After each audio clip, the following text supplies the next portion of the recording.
President Yoweri Museveni Muhaburwa yeeweze nti si wa kuyimiriza nteekateeka za gavumenti ye ez'okuzimba oluguudo olugenda e Congo nti kubanga kino nno kijja kugaziya ebyenfuna bya Uganda n'okwongera obwasseruganda wakati w'ensi zino ebbiri. Mabadde ayogerako eri banna NRM okuva Entoroko ne Bundibujjo ku Boma Grounds e Bundibujjo Mwai Museveni akwatidde ekibiina kya NRM bendera kuba President agambye nti wadde nga bamwogerera amafuukule ku nteekateeka eyo si wa kuseetetuka n'akamu kokka. Ate ero sifayo wawe n'abaza ogambera ba Parliament abali hano bakabano banjuma mu Parliament nyo baikala banjuma nyo Parliament banjuma kuko ebyo kujuma timufo okuyo ayanterori nundo kunanye nukutera ikikonda kagwaje beto kujuma muyaga hati ninyo ya resire kiteso ngagama tukore ngudo tukonyera abagenzi beta abakongo tukore ngudo kuri mundi ya Kasindi Beri Butembo nyonka inyo nimbaza muno ya Bunagana Ruchuru Goma neya Mahagi Bunya. Museveni afalaside bannayuganda okweggyamu endowooza y'okweyagaliza wabula baleke n'ensi endala ez'omuliraano ziganyule mu nsi endala ku lw'obulungi bwa Afrika eyawamu. Minisita omubeezi w'ensonga z'abazoonako Christopher Kiwaza nga yayanjudde ebisuubizo ebitannakolwako agambye nti bakyabanja ebirala bingi gamba ng'okusala mu disitulikiti y'e Bundibujjo batondewo ne disitulikiti empya y'e Bwendera okumalawo ekizibu ky'amasannyalaze amatono enguudo ezikyali embi n'okubunyisa amazzi mu nsozi. Omubaka omukyala wa disitulikiti y'Entoroko Anne Mary Tumusiimi alajjanidde gavumenti ekole ku lutindo lw'e Buddiba olugatta Uganda ku Congo okutumbula ebyobusuubuzi mu nsi zombiriri. Ssente wa disitulikiti y'e Bundibujjo Ronald Mutegeke alaze obwennyamivu ku ngeri bannayuganda gye bakotoggeramu enteekateeka y'okuzimba enguudo ezigenda e Congo n'agamba nti oluguudo luno lwafuula Bundibujjo ekifo eky'enjawulo. Ate ye eyakulira obukessi mu magye g'eggwanga n'abeerako minisita w'ensonga z'obutebenkevu Lieutenant General Henry Tumukunde olwaleero abadde mu disitulikiti y'e Butembo Palisa ne Kibuku ng'ayigga akalulu era abaayo abategeezezza nti enkyukakyuka ziri kumpi nnyo ddala beetegeke. Nancy Kalembe omukyala ekaali mu lwokaano olwa Pulezidenti abadde Kisoro ne Bufumbira n'ategeeza abeeyo nti Uganda ejjudde obugagga obw'ensi bontoko ne byonna biwambibwa buwambibwa abagwira nga n'ensimbi ezivaamu baziweereza mu nsi zaabwe. Wire Mayambala akyayimirizamuko okuyigga akalulu ng'agamba nti omuwendo gw'abantu abakwatibwa ekirwadde ki COVID-19 buli lunaku gumweraliikiriza nnyo. Ate munnakibiina ky'FDC Engineer Patrick Amuriat Oboy olwaleero asibye ezoba ne poliisi ng'awamu atuuse n'okudduka ku bakuumi be n'asigaza omu n'afuna boodabooda emutuusiza mu katale k'e Nakawa wano mu Kampala. Poliisi emukubye amazzi aga langi n'omukka ogubalagala mu kusika omuguwa okw'amaanyi mu bitundu eby'ennaggulu mu Kampala nga bw'abadde ayogerako n'abaayo abasuubiza okubazza ku ttaka lye baasengulwako nti kubanga n'enkulaakulana y'ekifo eyali yeesuubiziddwa tetuukibwanga nako. John Katumba abadde Karamojja n'ategeeza abakaramojjo b'e Muloto nti nga bwakira ku bulala bonna abali mu lwokaano kubanga eggwanga lijjudde bavubuka ate nga ye muvubuka yekka ali mu lwokaano luno. Munnakibiina kya Alliance for National Transformation General Greg Mugisha Muntoyera asinzidde Tororo n'awanjagira Pulezidenti Yoweri Museveni akkirize awummule obukulembeze bw'eggwanga kubanga aweddeyo nnyo ti eggwanga lisaanye lifune ku bukulembeze obujja. Retire, he could have groomed other leaders. I have never believed that a leader should appoint another leader. It will also not be right for General Museveni to appoint anybody within the movement. So those who are capable come out and compete, and there will be someone capable holding the flag of the NRM. But the NRM propagandists will tell you that he is their best. So if he is their best and he has done so well, why do they tear gas others? Why don't they want the public to hear? It means they have nothing to compete that can compete for them because of what they have done. Ate Ssenkagale w'ekibiina kya Democratic Party era kikwatidde bendera kuba President Norbert Mao asinzidde ebitundu by'e Arua mu West Nile n'alabula ab'ebyokwerinda bakomye okutiisatiisa abantu mu nkuŋŋaana zaabwe nga babakubamu omukka ogubalagala n'amasasi. Let me give them a warning. This is not the first government we have seen in Uganda. They found us in Uganda and they will leave us in Uganda. I want to warn those who like intimidating people. When a big tree falls, it falls on the smaller trees. When Museveni falls, he will fall on these security people who are threatening us here. Stop threatening people. Let people vote freely. If they didn't want us to be voted, they should not have allowed us to nominate. Ate ye Robert Kyagulanyi Ssentamu akwatidde ekibiina kya NUP bendera kuba president ng'ali ekigezo olwaleero asinziddeyo ne yeewuunya engeri abaka ba paalamenti abava mu bitundu ebyo gy'engeri gye badda mu Kampala ne beefuula abaakabye ennyo era nga nti mu kibuga ebiseera ebisinga obungi batambula bazimba naye nga gye bava enguudo zikirako ewa Walumbe Ettanda. Kyagulanyi Ssentamu mu kigezi alyo ne mukyala we Babi Gitungo Kyagulanyi amuyambako okwogera n'abaayo mu lulimi lwe babulira obulungi. Kyagulanyi agambye nti Kyagulanyi ategeezezza abeeno nti enkyukakyuka teziberangako nyengevu nga bwe ziri kati era bazeesunga ennyo. Mu kusooka Kyagulanyi yabadde alemeseddwa poliisi okuyingira Rukungiri naye oluvannyuma ennyo poliisi yakakkanye n'emuwerekera n'ayogerako eri abawagizi be mu kisaawe kyayo. Ekirwadde ki COVID-19 kyongedde okusattiza eggwanga lino bwe kituzeeyo bannayuganda balala 3 olunaku olwaleero era kakano omuwendo ogw'awamu ogw'abo abaakattibwa akawuka ka coronavirus mu Uganda gulinnya okutuuka ku bantu 228. Minisitule y'ebyobulamu egambye nti waliwo n'abantu abalala 628 abazuuliddwamu obulwadde buno nga bano nno be bamu ku bantu 1541 abaakebereddwa olunaku lw'eggulo.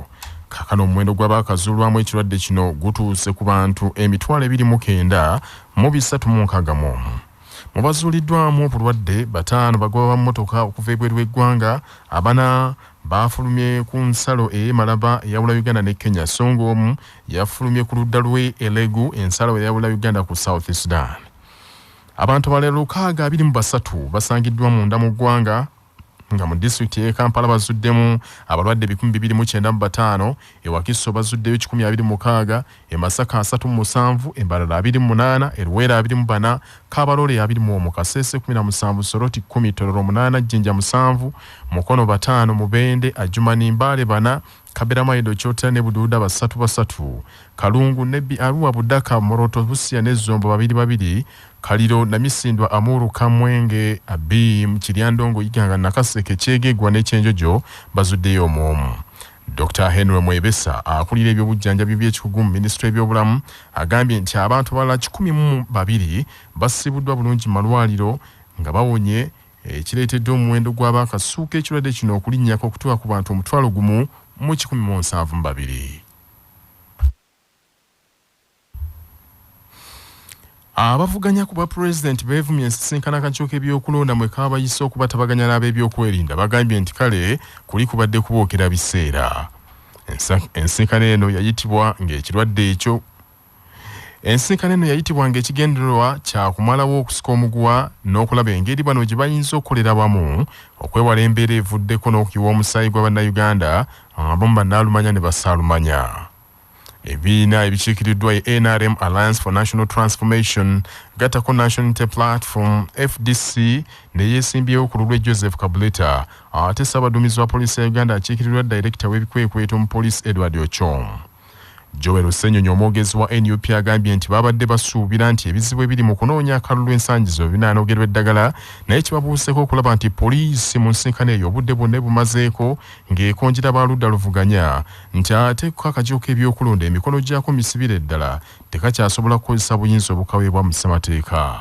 Tetwagala embeera ey'abaana n'ebyana. Abakulu mu NRM batugambye nti affe kandidate waffe si abayita abantu abo kuŋŋaana naki netubagamba n'owaffe Kyagulanyi Ssentamu tayita bantu nti bannaye muninde mu trading center bavaayo bonga bo kubanga kandidate waffe bamwagala. Ensonga y'emu Mwami Tibwabulwa bavaayo okumuwagira tebakubibwa tebattibwa ate ekyo kirungi. Abapoliisi tubagambye nti n'abawagizi baffe bannaye tebalina kukubibwa masasi kyolwokubanga mutangira akawuka aka COVID-19. Ssaabawandiisi wa FDC Nathan Nandala Mafaabi ayogeddeko ati nti babamalidde obudde ku ffujjo erikolebwa abakuumaddembe mpaawo na kimu kiboogeddeko. Twaze wano sawa ngenda kwera mukaga batugambe tuna olukiiko lwa sawa mukaga tutandise sawa musango Electoral Commission ebadde kyane meeting na NRM yabateesa tetumanyi obateesa enjero gye bagenda tuba mu bululu tetumanyi n'ekikulu tuze wano tulowooza tuze mu meeting naye tuvuddewo nga terina kyonna kitufunyemu era tumaze n'ebiseera byaffe bya bwereere okyokulabirako RCC w'Ekawempe yawandikidde Electoral Commission tayagala bakandidate amuli atanda Kyagulanyi bagende wa Kawempe ekyo kikulaga nti Electoral Commission ekolagana ne RCC ne security okola byonna byetulio. Lewis Lubongo yasaba abawandiisi b'ekibiina kya NUP agambye nti emirundi mingi beekubiridde endulu mu kakiiko k'ebyokulonda ku bikolwa eby'effujjo ebibakolebwako abakuumaddembe naye kibamazeemu amaanyi nti akakiiko ako tekalina kye kayinza kugonjoola. Twali embalala kulonjinga manifesto yaffe oyo DPC w'embalala n'atugamba ne RPC ne batugamba ni mbalala site temusobola kukoleramu political activity n'emu era ne batuyisa mu kuba eddala ne batuusa kaceeka ne bablocking amakubo gonna naye NRM bwe yatuuka olunaku lwayo campaigninga mwalaba abantu abagenda wali ku mayembe gente n'ebitundu ebirala ettawuni yonna ne bagijula leero babadde mu Kampala wano nga bayise ebivulo. Wabula omwogezi w'ekitebe kya NRM Emmanuel Dombo ayawukanye ne banne agambye nti ensisinkano eno ebadde matabuta. Era we tuva okumalira nga tukanyiza nti mu nkwasiza y'amateeka ga COVID waliwo oluusi abasuukawo we bandisaanidde okukoma waliwo ensobi ezikoleddwa naye ng'ekisaliddwawo nti nga tugenda mu maaso kyali badde kirungi ekisooka miitingi zino zigende mu maaso n'okwebuuzanganyangako ku bateekateeka ebyokulonda n'ekyokubiri ti buli omu akola ekyo kyasaanidde okukola naddala okugondera amateeka agafuga enkuŋŋaana nga bwe gateekebwawo. Ssente w'akakiiko ebyokulonda omulamuzi Simon Mugenyi Byabakama agambye nti bye bakaanyizaako bingi era abakuumaddembe babakomyeko nti babeere benkanya nga bakwasisa ebiragiro ebyokwekuuma ekirwadde ki COVID-19 ate ne poliisi eragiddwa byonna ebikaanyiziddwako ebisse mu nkola. Bw'osindika engabo wa representative mu kuteesa ne mutuuka ku nsonga gye batamuwadde way forward oba engeri gy'alina okimaliza mukola mutya mugamba sookoddeyo oteese ne bakamabo ekintu kino tukitereeze tutambule tugende mu maaso naffe ekifaananyi kye tufunye okusinziira mu njogera yaffe n'abapoliisi nabo bali beetegefu okulaba nti okuba campaign kubeeramu emirembe nabo tebaagala kumala gakuba tya gaasi okuwaliriza omuntu yenna okukola ekiraamo nga teyeesiimidde nga munnamateeka Kenneth Ssebabibwa annyonnyola. Ekiraamo kibeera kifu singa kikolebwa mu buwaze singa kikolebwa mu bukujjukujju oba singa kikolebwa mu mbeera y'omuntu nga teyeetengeredde bwongo bwe ng'obwongo tebukola bulungi. Omuntu yenna omulamu omuzibe w'amaaso omuntu ayogera n'atayogera amateeka gabawa olukusa okukola ekiraamo singa bakikolera mu kaseera obategerera obulungi.